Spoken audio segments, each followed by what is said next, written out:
If you take a look at this 40-year run on the dollar is designed economically to lose money every single year. So why would you save something that loses money every year? And what this means for somebody on retirement plans is that after you retire, the value of your dollar goes down and your cost of living keeps going up. To my rich dad, that was bad advice and made no sense. Again, it was different value. An important diagram my rich dad showed me when I was a little boy was a diagram known as a cash flow quadrant. And the quadrant is made up of the 4 different people who make up the world of business. So my rich dad said, in the world of business, there's E's. And E's stand for employees. An employee, he says, you can always tell who they are by their core values. And what the employee, whether the president or the janitor of the company, will always say the same words. The words are, I'm looking for a safe, secure job with benefits. That's what makes them an employee, because their core values are security. The other one of the 4 is the S, or the small business owner or the self-employed. And again, their core values will cause them to use the same words, which are, if you want it done right, do it by yourself. S means they're also solo. They're generally one-person act, or they operate by themselves. On the right side of the quadrant are the B's. And what Rich Dad said the B stood for was big business, or like Bill Gates. Forbes defines big business as 500 employees or more. And their words are different. They say, I'm looking for a good system, a good network, and the smartest people I know to help run my business. So they're unlike the S. They don't want to run the company by themselves. They want smart people to run their companies for them. And then the 4th of the quadrant is the I, and I stands for investor. These are people who have money work hard for them. These people are people who have people work hard for them. And these are the people that work hard for the rich here. So early on in my life, it was my poor dad who always said to me, you know, Robert, go to school and so get a high-paying job. And so my poor dad's core value was to be an employee. He wanted job security, promotions, a steady paycheck, and all this. And so it was my rich dad who said to me, he says, you know, Robert, if you really want to be rich, learn to build businesses. It made more sense to him to work hard to build a business, something you owned and something you could pass on for generation to generation to your kids. Whereas my poor dad said work hard, but my rich dad said, why would you work hard for something you'll never own and you can get fired from right away? Again, that was the difference in values. So my rich dad suggested I learn how to be a business owner and learn how to be an investor. And that's one of the big differences. On this side of the quadrant, these people here work for security. They work for money also. On this side over here, their key value that they want is they want freedom. They don't want to have to work at a job anymore. They don't want to have to work for the rest of their lives. So the beauty of building a business and learning how to invest is very simply that this is passive income. You work hard for a few years, but possibly for the rest of your life, income keeps flowing to you. Hi, my name's PJ, and welcome to our short presentation. Have you ever wondered how the rich keep getting richer while broke people stay broke and the middle class seems to be shrinking? Well, this isn't nearly as mysterious as it may appear when you examine the specific differences in how broke people, the middle class, and the rich spend their money. Now, this is such a simple concept, yet so profound, it nearly knocked me out of my chair when I finally understood it.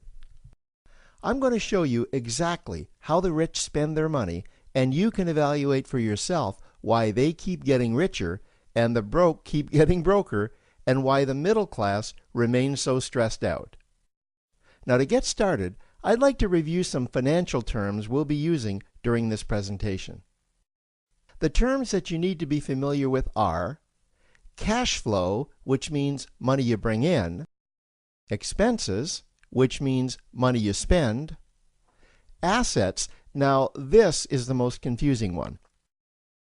You're probably familiar with the traditional definition of an asset, which is something you own or have equity in. However, back in the 1990s, Robert Kiyosaki introduced us to a new definition of an asset in his groundbreaking Rich Dad, Poor Dad series of books. Robert taught us that an asset is something that pays you, and that's the definition we'll be using here. Liabilities is the last term, and it's defined as things that cost you money.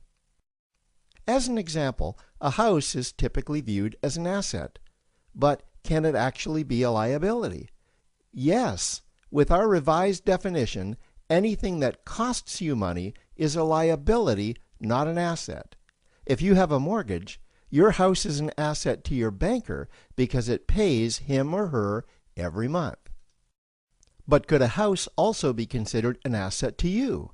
Yes, in the right circumstances it could, when it pays you money. Let's say you buy a house and you rent it out, and it paid you a positive cash flow every month after all expenses. That would then be considered an asset. Now, one more time with the terms, just to be very clear before we continue.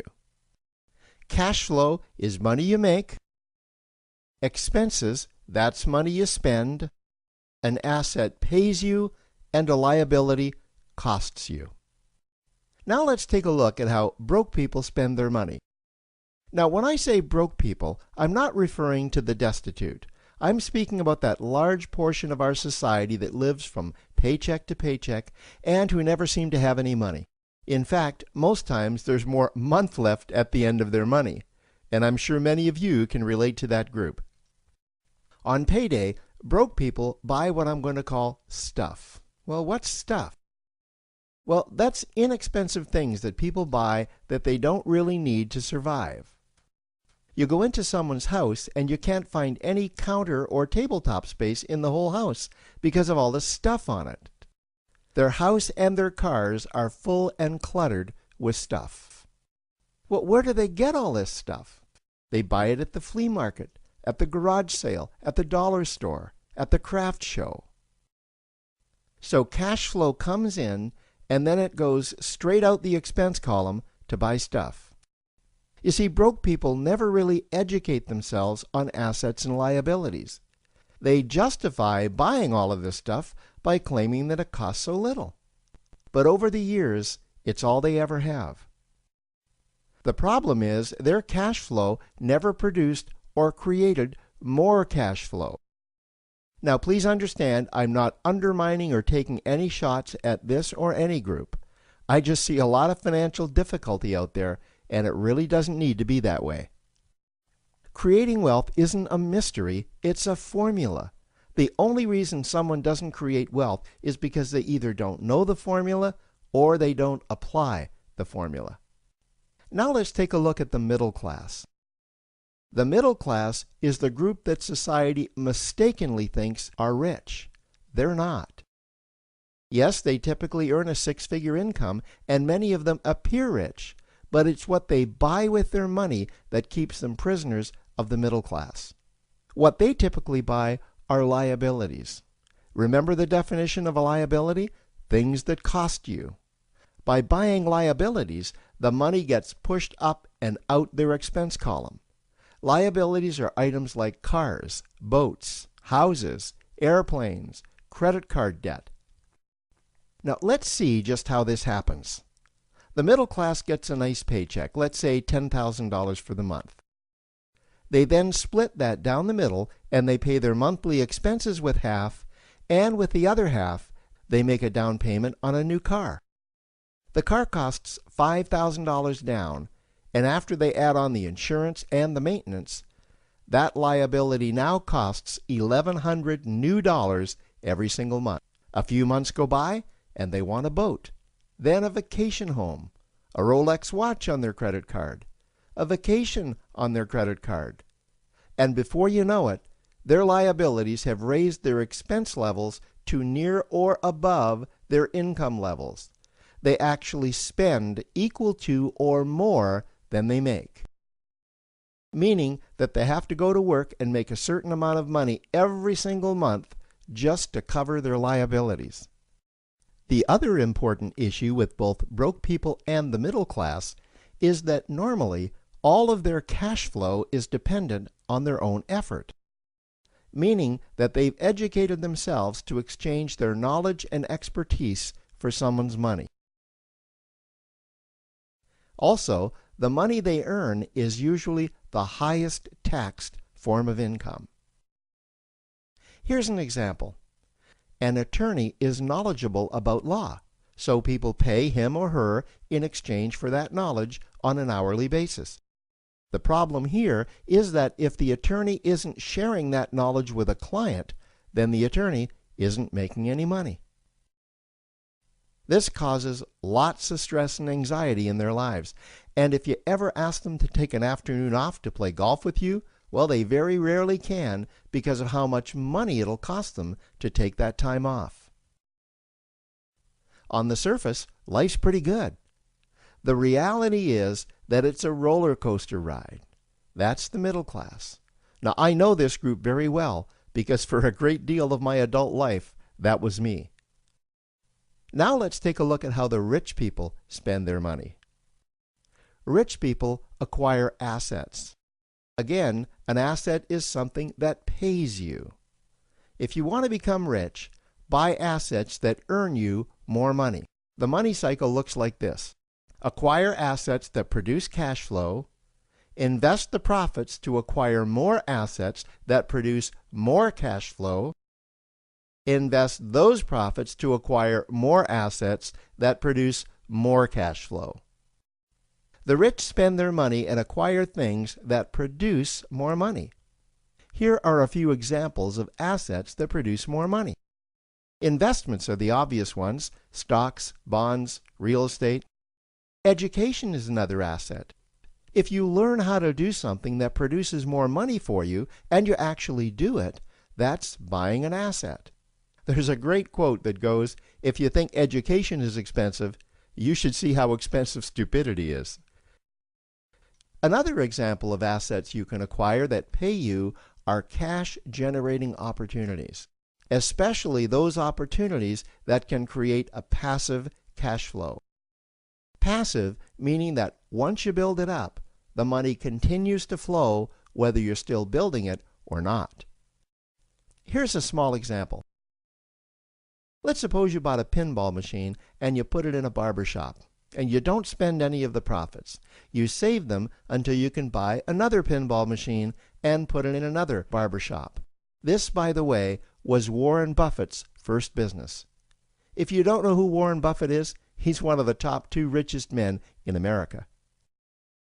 The rich are extremely eager to find those passive cash-generating opportunities because those opportunities continue to pay them month after month, year after year, long after they've stopped working the opportunity.